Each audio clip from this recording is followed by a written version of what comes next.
Hello friend, मैं हूं अरविंद और आप सभी का स्वागत है Arvind Yadav all support channel पर। आज मैं लेके आया हूं जंगल में आप सभी को खेती के बारे में बताने के लिए, क्योंकि मैं जैसा कि मेरे चैनल का नाम है अरविंद यादव ऑल सपोर्ट, इसी प्रकार मैं आपको सभी तरीके की जानकारी, अच्छी जानकारियाँ इस चैनल के माध्यम से देता रहता हूँ।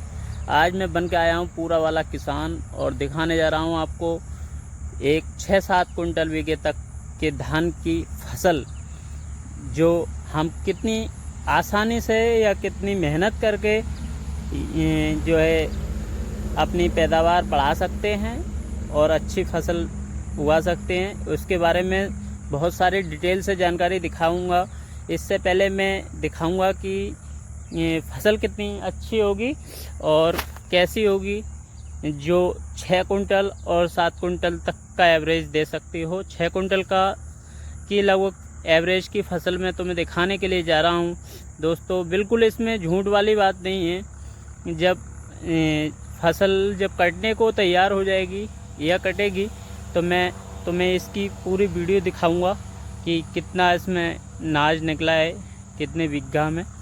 तो मैं फसल दिखाने वाला हूं दोस्तों। भाईयाना ले आया हूं मैं इस वाले खेत में, और ये जो फसल आप देख रहे हैं ये अच्छी क्वालिटी की फसल है, जिसमें लगभग मुझे अंदाज़ा है कि 6 कुंटल बीघे तक का धान निकलने की संभावना है। और तुमको कुछ शक लग रहा हो तो मैं तुम्हें दिखाई दे रहा हूँ। इसका जो मेड़ा है, मेड़े से ही आप पता कर सकते हो। मेड़ा पूरी फसल में जो मिलेगा आपको वो लगभग ये मेड़ा मिलेगा। इसमें 35-35, 40-40 कल्ले तक हर एक मेड़े में है। तुम देख भाई, सब भाई आना देख रहे होंगे, मैं दिखा रहा हूँ कि कैसा आलीशान जो है ये जो मेड़ा है वो आपको दिखाई दे रहा होगा। और ऐसा नहीं है कि मैंने कोई मजबूत सा मेड़ा तुम्हें दिखा दिया हो। सभी जो मेड़े होंगे वो ऐसे ही दिखाई देंगे इस फसल के अंदर। और इस फसल को उगाने खातिर कितनी मेहनत करनी पड़े है इसके बारे में भी मैं बताने जा रहा हूँ। और सभी मेड़े इसी तरीके के इसमें होंगे और पूरी फसल बराबर नो आपको दिखाई देगी। और इसमें मुझे लगा है कि इसमें खाद बिखेरने के लिए भी चलने की कठिनाई होती है, क्योंकि जो मेड़े हैं वो तो काफ़ी जो छेदे लगे हुए हैं, घने नहीं हैं। अगर शायद घने होते तो मुझे लगता है कि इसमें खाद भी बिखेरने में ज़्यादा दिक्कत आ सकती थी। अब तो वैसे भी इसमें खाद बिखेरने की कोई ज़रूरत ना, क्योंकि ये सीके पे आ चुका है और जल्द ही लगभग आशा है कि 10-15 दिन में इसके निकलन की संभावना है। देखो मैं दिखाऊं तुम्हारे लिए कि इसमें कोई भी मेड़ा जो है कमज़ोर किस्म का नहीं दिखाई देगा। देखो दिखा रहा हूँ मैं। इसमें अगर मैं कल्ले गिनन की बात करूँ तो अगर गिनन जाऊँ तो लगभग 30 से 40 कल्ले हर मेड़े में निकलन लागें। तो इतनी प्यारी और इतनी अच्छी गुणवत्ता की फसल करन की खातिर जो है कितनी मेहनत करनी सी पड़े, इसके बारे में मैं आज तुम सबको बताने जा रहा हूँ। तो वीडियो में मेरी अंत तक बने रहेंगे, बिल्कुल भी वीडियो छोड़कर नहीं जाएंगे। हाँ दोस्तों, अब मैं लेकर के आ गया हूँ अपने सेंटर पर और आपको इसके बारे में पूरी डिटेल से जानकारी देने के लिए, क्योंकि अब ये मेरा जो वक्त है वो खाली का समय है लगभग। और मैं आपको बताना चाहूँगा कि ये जो फसल तैयार की गई है ये मैंने पूर्ण बिना किसी खाद के जैविक खेती के रूप में तैयार की है। मतलब इसके अंदर कोई खाद डाली ही नहीं है। मैंने जो फसल तैयार की है किसी के पार्टनर के थ्रू, किसी कंपनी के थ्रू तैयार की है, और इसके अंदर कोई भी किसी भी तरीके का खाद नहीं डाला है, सिर्फ एक NPK अलावा। NPK जो खाद होती है वो मेरे हिसाब से मुझको लगता है कि फसल को कोई ज़्यादा नुकसान नहीं देती, गुणवत्ता के काबिल बनाती है। और इसमें ज़्यादातर जो प्रयोग किया गया है वो जैविक चीज़ें ही प्रयोग की गई हैं, ताकि इसको कोई बीमारी न लगे। और देसी खाद का इसके अंदर भरपूर मात्रा में प्रयोग किया गया है। और इस फसल को उगाने के लिए और किसी भी अन्य तरीके की दवा का या खाद का प्रयोग हमने नहीं किया है। और सबसे बड़ी जो मेहरबानी है वो पानी की है। जैसा कि आप वीडियो में लगातार देख रहे होंगे कि इस धान के अंदर हमेशा पानी बना रहता है। वैसे हमने इसमें कोई भी मेहनत या कोई भी क्वालिटी करने की कोशिश नहीं की है। तो दोस्तों, आपको ये मेरी जानकारी अच्छी लगे तो प्लीज़ लाइक और शेयर ज़रूर करें। तो मैं आपको बताना चाहूँगा पूरी जानकारी के लिए कि इसमें कितनी खाद या देसी खाद या कौन सी खाद का हमने प्रयोग किया है।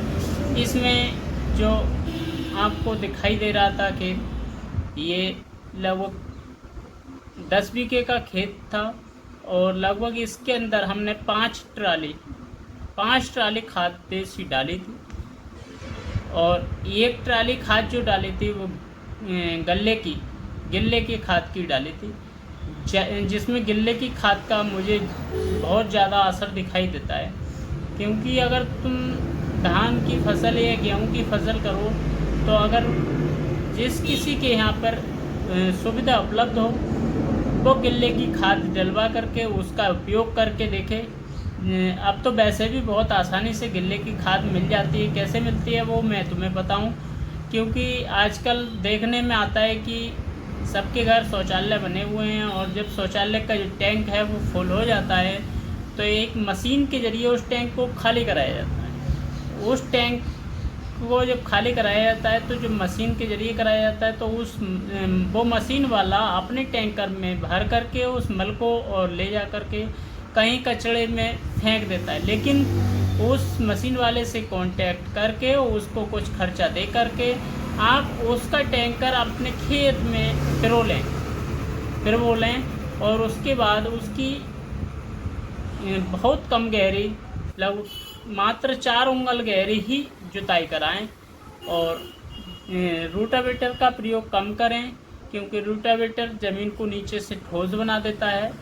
और इसके बाद जब आप धान लगा लें तो धान लगाने के बाद कदहल लगाने के बाद बैलों की पटेलियाँ ज़रूर लगाएं, ताकि ज़मीन में नमी बनी रहे और पानी का रिसाव कम हो।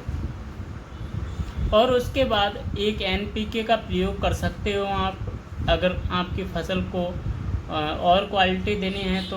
और उसके अलावा इसको किसी भी अन्य खाद की ज़रूरत नहीं पड़ती मेरे हिसाब से। और वैसे मेरे फसल को जो है जो कीड़े और सूड़ी जैसी समस्या बन रही थी, तो इसके लिए हमने जो उपयोग किया था वो मैं तुमको बता रहा हूँ। तो हमने इस फसल में बहुत सारे नीम के पत्ते जो है तोड़वा करके उनको मिक्सी में कटिंग कराई थी और कटिंग करा करके उनको ऐसे ही सड़ने दिया था। लगभग 4-6 दिन उनको सड़ने दिया और ज़्यादा ही हो गया था, हमने तो लगभग 1 हफ्ता बिता दिया था। उसके बाद उनको सड़ने के साथ ही उनको हमने निचोड़ा था, जो पानी उसका निकला था उसको इस खेती में छिड़काव किया था, ताकि फिर हमें उस समस्या से भी निजात मिल गई थी। और एक खेत में हमारे समस्या आ रही थी कि दीमक वगैरह लग रही थी, तो हमने उसमें यूज किया था कि जो गोबर के उपले होते हैं, सूखे उपलों को हमने तोड़ करके उसमें करसी जिसे बोलते हैं उसको ज़मीन में जगह जगह पर गाड़ दिया था। फिर उसके बाद देखा था हमने कि उस समस्या से भी हमें निजात उस खेत में भी मिल गई थी। तो इन सभी समस्याओं से बचने के लिए हम ज़्यादातर देसी जुगाड़ ही ढूंढते हैं, और वैसे भी इंडिया जुगाड़ों में नंबर 1 है। और वैसे अन्य किसी खाद का हमने प्रयोग इसमें नहीं किया है, केवल एक स्प्रे हम बाल का ज़रूर करते हैं। जो हमारी बाल निकलने वाली होगी उसकी क्वालिटी ज़रूर हमारी गिर जाती है यदि हम उसका स्प्रे नहीं करते हैं तो उसमें हम जो है एक पीले नाम से दवाई आती है भारत सर्टिस की, उसका स्प्रे कर देते हैं ताकि उसकी क्वालिटी अच्छी बनी रहे और चमक अच्छी आए, हमारी फसल का दाम अच्छा बना रहे। वैसे हम इसमें कोई फ़िलहाल अपनी देसी खाद के अलावा और अन्य किसी खाद का प्रयोग करने वाले नहीं हैं। तो दोस्तों इतनी मेरी जानकारी कि जिसको भी अच्छी लगी हो और वो मेरी वीडियो को ज़्यादा से ज़्यादा शेयर करे ताकि सभी किसानों को दवाओं के प्रयोग से बचा जा सके और जो हम खाते हैं उसमें भी उन दवाओं का हानिकारक असर होता है, उन असरों से बचा जा सके। तो इसलिए मेरा जो एक प्रयास था इस वीडियो को बनाने का सिर्फ यही मकसद रहा था और कोई ख़ास मकसद नहीं था।